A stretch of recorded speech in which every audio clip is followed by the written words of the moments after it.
क्या समीन इदरान के दिल में अपनी जगह बनाने में कामयाब हो चुकी है और क्या कमाल उशना से कोर्ट मैरिज कर लेगा। आखिरकार इदरान और समीन एक दूसरे से मोहब्बत करने लगे हैं।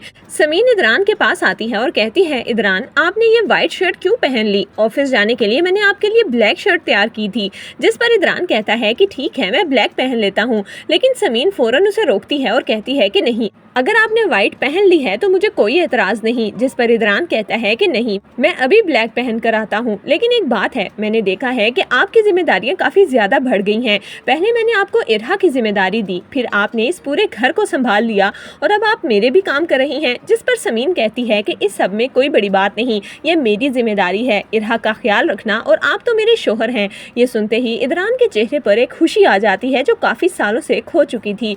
समीन जैसे ही जाने लगती है तो इदरान उसका हाथ पकड़ता है और कहता है, समीन आपका बहुत शुक्रिया, आपने मेरे उजड़े घर को बिल्कुल नया बना दिया है। पहले मैं इस घर में आने से बहुत कतराता था, यहाँ पर कुछ तल्ख यादें थी, लेकिन सिर्फ अपनी बेटी की खातिर मुझे वो सब कुछ बर्दाश्त करना पड़ता था। लेकिन अब जब से आप आई हैं तो सब कुछ बदल गया है। समीन भी मुस्कुराते हुए वहाँ से चली जाती है। अब समीन के दिल में भी शाजिर की जगह इदरान ने ले ली है। समीन बहुत ही प्यार से इरहा को स्कूल का काम करवा रही थी कि तभी गयूर साहब वहाँ पर आते हैं और समीन और इरहा की केमिस्ट्री देखकर उन्हें बहुत अच्छा लगता है और वो खुदा का शुक्र अदा करते हैं कि उन्होंने इदरान की शादी समीन से करवाकर बहुत अच्छा फैसला किया।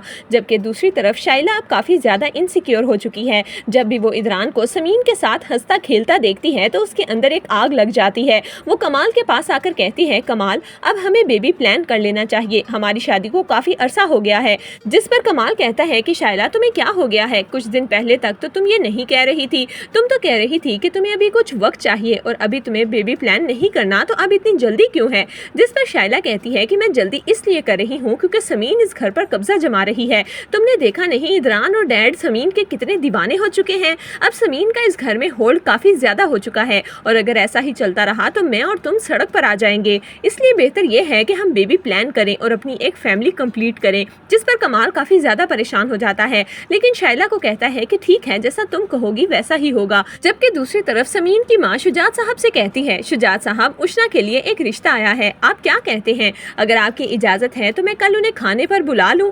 जिस पर शुजात साहब कहते हैं कि हाँ, उन्हें जरूर बुलाओ, अगर लड़के वाले अच्छे लगे तो हम जरूर उशना की शादी कर देंगे। ये सारी बातें उशना सुन लेती है, उसके पैरों के नीचे से तो जमीन ही निकल जाती है। वो फौरन छत पर जाकर कमाल को कॉल करती है और कहती है, कामरान क्या आप मेरे बारे में सीरियस हैं? जिस पर कमाल कहता है कि उशना ये तुम कैसी बातें कर रही हो, तुम जानती हो कि मैं तुमसे कितनी मोहब्बत करता हूँ। जिस पर उशना कहती है कि ठीक है, अगर आप मुझसे मोहब्बत करते हैं तो मेरे घर रिश्ता भेजें, क्योंकि कल कुछ लोग मुझे देखने के लिए आ रहे हैं और मैं आपके अलावा और किसी से शादी नहीं कर सकती, मैं आपके बगैर जिंदा नहीं रह सकती। इस पर कमाल मुस्कुराने लगता है। एक लड़की को अपने प्यार में पागल हुआ देखकर कमाल बहुत खुश हो रहा है। किसी जमाने में शाइला भी कमाल से इसी तरह से बेपनाह मोहब्बत करती थी, इसीलिए कमाल उशना को कहता है, उशना मेरे मॉम डैड अमेरिका से बस आने ही वाले हैं, जैसे ही वो आ जाएंगे तो मैं उन्हें तुम्हारे घर लेकर आऊंगा। उशना कहती है कि अगर आपके पेरेंट्स से शादी के लिए राजी ना हुए तो फिर क्या होगा? जिस पर कमाल कहता है कि तुम परेशान ही ना हो, अगर वो लोग राजी नहीं हुए तो मैं तुमसे कोर्ट मैरिज कर लूंगा। ये सुनकर उशना के पैरों के नीचे से तो जमीन ही निकल जाती है।